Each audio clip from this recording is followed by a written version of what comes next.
There's something really broken in America, and the odds are you're contributing to it right now. Social media is radicalizing you. Yes, you. And it doesn't matter if you're a Republican, a Democrat, or an acrobat. You need to know how, and you need to know how to stop it. See, this radicalization happens whenever you get a news story from social media, as a majority of our country now does. Because studies have found your Facebook, Reddit, TikTok, Twitter, and even Instagram feeds are programmed not to give you a broad range of opinions. Instead, the algorithms are designed to give you the kind of stuff you're most likely to interact with. And that's just two kinds of stories. The kind they know you'll love, and the kind they know you'll hate. Virtually nothing in the middle. I know it's easy to think that everyone else is susceptible to being radicalized, but not me. I thought the same thing. But tech companies are worth billions of dollars because they're so good at getting you to behave a certain way. And just like the car fire on the side of the highway that you just can't help but to slow down and gawk at, your brain is constantly drawn to the raging dumpster fires online, instead of more mundane news that frankly might be more useful. Outrage is one of the most successful pieces of content. This is really a lot more about human psychology. I found a couple of experts who know a thing or two about social media sway. My name is Dr. Jamie Settle. My name is Joe Toscano. He's a former Google consultant featured in the Netflix documentary The Social Dilemma. She's the director of the Social Networks and Political Psychology Research Lab at William & Mary. We know that people are most likely to engage with content when it's emotionally provocative, when someone is really seem to be communicating something strongly, or when it does have more extreme opinions and seems to be generating a lot of commenting. So tech companies personalize a feed for every single user, computer optimized to nudge us toward more outrageous and more extreme posts, without us ever knowing it. We all think we're smarter than the machine, but we're not. Your experience of the internet is in this thing. You don't see what your neighbor's screen looks like. You don't probably even see what your brothers and sisters' screen look like. And it's easy to think that ours is the right view. But the reality of it is everyone's individually slightly skewed, some farther than others, but it's both sides, and both of them think that the other side is getting gained when it's actually both at the same time, which is crazy. If you're a Democrat, you probably aren't seeing many posts raising legitimate questions from watchdogs about President Joe Biden. Likewise, if you're a President Trump fan, you probably aren't seeing many headlines casting him in a negative light either. For example, news of judges rejecting President Trump's orders went bonkers on Reddit's politics page, which is dominated by young progressive users. Those stories would get tens of thousands of upvotes each, pushing the headlines into more and more users' feeds. But when news broke of a judge declaring a President Biden order unconstitutional, those headlines got just a handful of upvotes, some getting so many downvotes the important headlines disappeared from Reddit feeds altogether. It's impossible to know how much news you aren't seeing in your feeds, but you can be sure that information includes a lot of moderate insights. None of us get much from the middle, because the fact checks and investigations that challenge our preferred politicians don't get the clicks and the comments and the likes.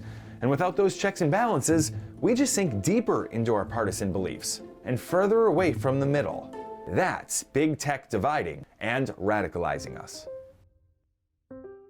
Social media is politicizing a lot more of our society and our culture, and that people who are less interested or less engaged in politics are having a harder time distancing themselves or hiding from it. According to Pew Research, a record 41% of Americans in 2020 said they didn't know a single person who voted for the opposite presidential candidate as them.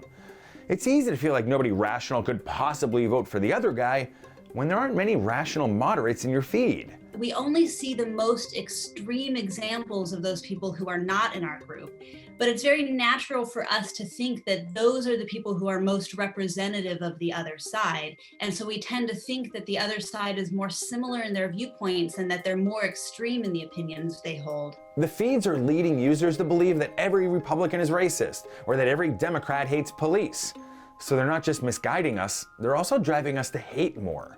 But when you argue with strangers, it pushes both of you even further into radical corners. It's no different than a sports rivalry. There is absolutely nothing you can say to a Red Sox diehard to convince them that the Yankees have better fans, and vice versa. But when the two sides argue, it only serves to reinforce those fans' existing beliefs, that the other side is irrational and that trying to find common ground is pointless. Arguing about news on social media works the same way. You're never going to convince the other side that they're wrong. You are only going to prove that the algorithms are right, that you will engage with the most outrageous content they can put in front of you. Unfortunately, that's their business model. I don't think they're evil. I don't think they are. I just think that that's their business model, and unfortunately, it's problematic and it needs to be fixed. Only in the last few weeks did Facebook, for the very first time, say they'd experiment with reducing the number of political posts in news feeds. It will be just a test with just a small group of users, but the company says for the rest of us, political content makes up just 6% of everything we see on the site. I don't know about you, but I would love to have 94% of my feed free from politics. So what can we do to push back against the system pushing us into extremism? I've got 3 things. The first, change your news diet. Diversify the content you consume. Make a point to seek out those people that you know and that you like and that you respect, but who have views on the other side. Track them down on social media, see the kinds of things that they're paying attention to, the kinds of sources that they're reading. And only then, when you actually make a very concerted effort to work around an algorithm and see the full spectrum of information that's out there, are you going to get a sense for where your opinion actually falls. Here's a challenge, and it's not easy. Can you commit to having your mind changed about one political belief? The second thing you can do to beat the radicalization machine, stop automatically sharing articles that you haven't read yet. Stop commenting on inflammatory posts, and stop getting in fights with strangers online. These things just push other people deeper into their partisan corners, and they help train the algorithms how to push you into one too. And finally, if you want to talk politics, do it in real life, with social connections who are more likely to be sharing the same reality as you. Most people don't change based on an internet interaction. I really think you need to talk to the people in your community face to face. You need to have conversations, discuss things that are very sensitive, and be open to the fact that your view might not be true or might not be the whole truth. At the end of the day, if it seems tech companies aren't giving us the best customer experience, it may be because we aren't their customers. Advertisers are. We are their product. And the less product we give them for free, the better chance we have against their radicalization engines.